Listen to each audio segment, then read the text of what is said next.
Bon l'équipe, vous venez de tomber sur la vidéo la plus travaillée de ma chaîne. C'est juste pour vous dire que j'ai mis pas mal de temps à la faire. Vous le savez, je suis pas trop doué en montage, mais franchement là je me suis cassé la tête pour celle-là. C'est ma première vidéo de l'étrange et pour cette vidéo on va se raconter des histoires vraies. Des histoires vraies entre guillemets, je précise bien parce que c'est des histoires que j'ai pu trouver sur internet. Et les personnes qui ont raconté ces histoires, elles ont juré sur serment que c'était vrai. Donc pour la deuxième partie, je compte sur vous pour mettre un maximum de likes l'équipe. Je verrai en fonction des likes si jamais vous en voulez une autre. Et dites-moi dans les commentaires s'il y a une des histoires qui vous a fait frissonner. Et si jamais vous avez une histoire à me raconter, racontez-la moi dans les commentaires. Enfin bref l'équipe, prépare tes popcorn et ton coca, c'est parti pour ma première vidéo de l'étrange.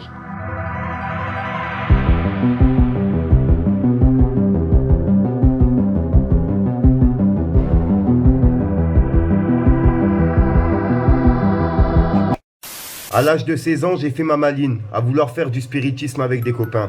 J'avais lu partout qu'il ne fallait pas rigoler avec ça. Mais ces préventions ne me font pas peur. C'est comme ça que nous nous sommes retrouvés, des potes et moi, un samedi soir, autour d'une planche de Ouija, à invoquer les morts. J'ai prié alors de toutes mes forces pour que ce soit ma grand-mère maternelle qui vienne. Et il se trouve que c'est son nom qui a été dicté par le verre sur notre table. Je me souviens lui avoir demandé si tout allait bien, si elle était heureuse, si elle était bien là où elle était, si elle voulait me dire quelque chose. Et à chaque fois, le verre, il se dirigeait paisiblement vers la case 8. Donc de là, assez naturellement, je lui ai demandé si je pouvais partager ces informations avec ma mère. Et là, le verre, il s'est dirigé d'une force incroyable vers la case non. Il a un petit peu bougé, puis il est retourné sur le non. Puis il a fait encore un peu de mouvement, puis il est retourné sur le non à nouveau. Alors de là, je lui ai demandé, mais de quoi vous voulez me parler? Et la bougie que nous avions allumée pour nous éclairer s'est éteinte d'un coup.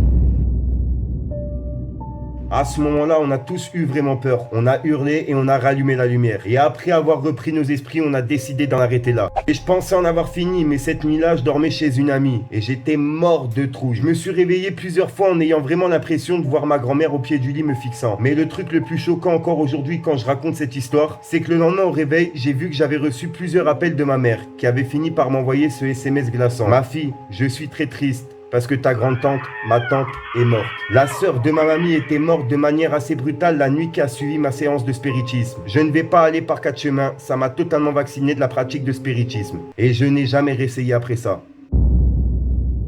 Bah l'équipe, au-delà des histoires vraies, je me suis dit pourquoi pas vous mettre quelques petites vidéos. Justement, des vidéos étranges que j'ai pu vous trouver. On connaît tous le mythe de la Dame Blanche, les histoires qu'on se racontait quand on était petit. Bah là, je vous ai trouvé une vidéo vraiment étrange. En gros, c'est deux mecs qui étaient dans une voiture et qui ont aperçu une personne au bord d'un trottoir. Une personne qui était vêtue de blanc. Et franchement, la réaction des deux mecs, elle me donne encore des frissons. Arranca. No, despacio, hágale despacio. No, a ver, Ya, ya, esa ya, mierda, huevón, hágale despacio. No. Puta, mira esa mierda. Imagine, t'es avec un pote à toi en voiture et en fait tu vois ça sur le bord de la route. Franchement, il y a de quoi péter les plombs. Le premier qui s'arrête, il a des couilles. Et moi, personnellement, pour ce genre de choses, j'ai des toutes petites noisettes. Bon, et la vidéo qui va suivre, elle va se passer dans un lycée. En fait, c'est une caméra de surveillance qui a filmé des casiers en train de bouger dans tous les sens. Et il y a même un des casiers qui va s'ouvrir et plein de feuilles vont sortir. Sans qu'il y ait personne dans la salle.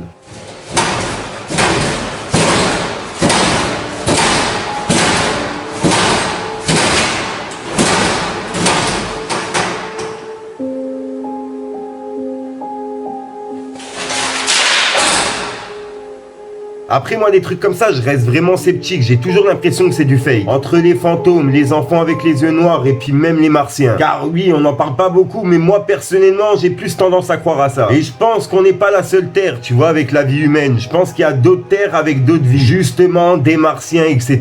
Et là la vidéo que je vais vous présenter c'est une vidéo que j'ai pu trouver sur Facebook. Pour ceux qui veulent mon Facebook au passage il s'appelle Fico tout simplement. F-I espace C-K-O. Et cette vidéo en fait il l'a publiée dans un groupe il y a moins d'un mois en demandant justement des explications. Et regardez bien le ciel ce qu'il va faire.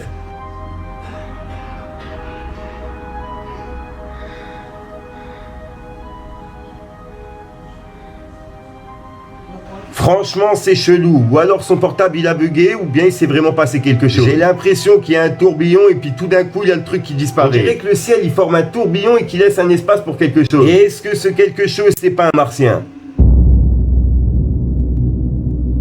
Bon, j'espère vraiment que cette vidéo vous plaît parce que je vous mens pas personnellement, je vais mal dormir. On va dire que moi je suis plus habitué à regarder des films rigolos, tu vois, les films d'horreur c'est pas trop pour moi. Alors les trucs avec des esprits etc, laisse tomber. Et là on va parler d'un mythe que j'entends depuis tout petit, les enfants aux yeux noirs. Car je sais pas si vous avez déjà entendu, mais ils ont toujours dit que si vous croisez un enfant la nuit, un enfant aux yeux noirs, ne lui parlez pas du tout. Et peu importe ce que l'enfant vous demande, vous devez lui dire non. Car d'après plusieurs témoignages, si jamais on lui dit oui, on peut plus faire retour en arrière. Car là, je vais vous raconter le témoignage d'une personne justement qui a dit oui. Et franchement, son témoignage, il fait froid dans le dos. Bon, tout commence en 2003. La meuf, on va l'appeler Émilie. Elle s'appelle pas Émilie dans le texte, mais bon, je préfère l'appeler comme ça. Je trouve que c'est plus cool par rapport à l'histoire que je vais vous raconter. Alors, Émilie, elle a expliqué qu'il était 23h et qu'elle allait justement se coucher dans son lit. Et tout s'est bien passé. Elle a allumé sa télévision et elle s'est endormie devant la télé. Mais vers 3h du matin, la télé, elle était éteinte, sachant qu'elle l'avait pas éteinte elle-même. Après, moi, personnellement, le seul truc que je pourrais dire, c'est que la télé, elle s'est mise en veille. Mais le truc qui est chelou pendant cette soirée, c'est qu'en gros, à 3h du matin, la sonnette de sa maison, elle s'est mise à sonner. Mais pas sonner une fois, deux fois, elle s'est mise à sonner plusieurs fois. Comme si la personne derrière la porte était vraiment pressée que Émilie vienne ouvrir. Donc sur le coup, elle a paniqué, elle s'est levée pour s'empresser d'ouvrir la porte. Vu le nombre de coups de sonnette, elle a pensé directement que c'était quelque chose de grave. Et une fois la porte ouverte, la seule silhouette qu'elle a eue, c'est deux enfants. Deux enfants qui avaient des vêtements vraiment louches. Mais le truc qui l'a intrigué, c'est que la petite lumière de son palier ne s'est pas allumée. Alors que d'habitude, quand il y a le moindre passage, la lumière, elle s'allume. Et là, les deux enfants, ils étaient sur son palier, la lumière, elle s'allumait pas. Donc elle leur a posé la question, qu'est-ce qui se passe? Pourquoi vous sonnez chez moi à 3h du matin? Et les deux enfants, la seule réponse qu'ils lui ont répondu, c'est on peut rentrer, c'est l'heure de manger. Mais justement, quand ils ont dit ces phrases-là, ils ont levé la tête et ils l'ont regardé dans les yeux. Et Émilie, elle voulait fermer la porte, mais c'était impossible. Son corps, il l'empêchait. En gros, c'est comme si elle était paralysée par la peur. Elle a expliqué dans leur regard que c'était un regard vitreux. En gros, comme un regard mort. Les deux enfants, ils étaient figés, tout noirs, telle une olive. Bon, elle aurait pu écrire autre chose qu'olive quand même. Et enfin bref, de là, Émilie, elle a réussi à reprendre ses forces et refermer la porte. Et encore, jusqu'à l'heure aujourd'hui où elle écrit cette histoire, elle explique qu'elle en a encore des frissons. Et que chaque soir avant de dormir, elle entend des enfants en train de rigoler. Alors qu'il n'y a aucun enfant qui habite dans sa cour, c'est que des personnes âgées. Après, elle-même, elle s'est posé la question si elle n'avait pas rêvé, si tout ça c'était un rêve et rien ne s'était passé. Mais le lendemain matin, quand elle s'est réveillée, elle a pu apercevoir justement l'ambulance qui était devant chez elle. Mais heureusement pour elle et malheureusement pour ses voisins, l'ambulance était venue pour eux. En gros, ses voisins, ils ont été retrouvés découpés en morceaux. Et elle a expliqué que ça a été un vrai massacre. En gros, tout a été découpé en morceaux, que ce soit les doigts de pied, les doigts, etc.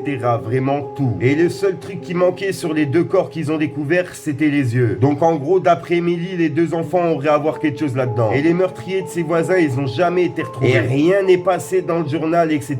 Il n'y a rien eu du tout. Comme si cette histoire-là, elle avait été effacée par la justice et rien ne s'était passé. Quand j'avais 8 ans, je suis parti en résidence de vacances avec mes parents. Un truc modeste dans lequel il y avait un petit terrain, mais vraiment petit, avec des bancs où on pouvait s'asseoir. Et j'y ai rencontré une autre fille. J'y ai passé quasiment toutes mes vacances à squatter avec elle dans ce petit endroit. Et on adorait se raconter des histoires d'horreur, ce qui ne m'a pas aidé pour la suite. Et un soir, nous étions toutes les deux et nous avons fait la rencontre d'un petit garçon, avec qui nous avons passé la soirée. Je me souviens qu'on écrasait des pignons de pain, rien d'extraordinaire. Et il nous avait même montré du doigt la petite maison dans la résidence dans laquelle il dormait. Et régulièrement, la lumière qui éclairait notre petit endroit dans lequel on squattait, elle s'éteignait, donc je devais me lever pour la rallumer. Et à un moment, la lumière s'est éteinte, j'ai dû me lever pour aller la rallumer. Sauf que là, quand la lumière fut rallumée, le petit garçon, il avait totalement disparu. Les 10 premières minutes, nous pensions qu'il rigolait et on l'a cherché sans trop s'inquiéter. Puis le temps, il s'est éternisé, le petit garçon, il réapparaissait pas. Et de là, on a commencé à paniquer, surtout que la lumière continuait de se couper régulièrement. Je ne sais plus trop dire combien de temps on a passé à l'attendre, la terreur était tellement totale que nous sommes rentrés vite fait. Et puis le lendemain, on a justement été voir la résidence dans laquelle il habitait. Et la maison, elle était totalement inhabitée. Et il y a vraiment plein de choses bizarres qui se sont passées pendant ces vacances. J'ai même fini par me demander si tout ça avait eu lieu. Mais quelques années plus tard, la fameuse jeune fille avec laquelle j'avais squatté toutes mes vacances m'a renvoyé un message sur Facebook. Et l'une des premières choses qu'elle m'a dit me donne encore des frissons au jour d'aujourd'hui. Tu te rappelles du petit garçon qui avait disparu ? Franchement, je vous mens pas, quand j'ai lu cette histoire-là, ça m'a donné grave des frissons et je crois qu'on va arrêter là pour cette vidéo. Je commence un peu à me chier dessus, je te mens pas, j'ai les mains congelées. Dites-moi dans les commentaires si jamais ça vous intéresse, on pourrait en tourner d'autres. On va dire, on vise 2000 likes pour cette vidéo et 150 commentaires.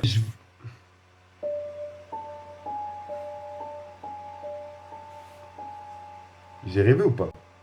Ah, je crois que j'ai rêvé. Juste l'équipe, depuis tout à l'heure que je tourne la vidéo, j'ai l'impression que le masque derrière moi il bouge en fait, tu vois. Et à chaque fois que je me tourne pour le regarder, eh ben il se remet normal. On est d'accord qu'il a bougé là.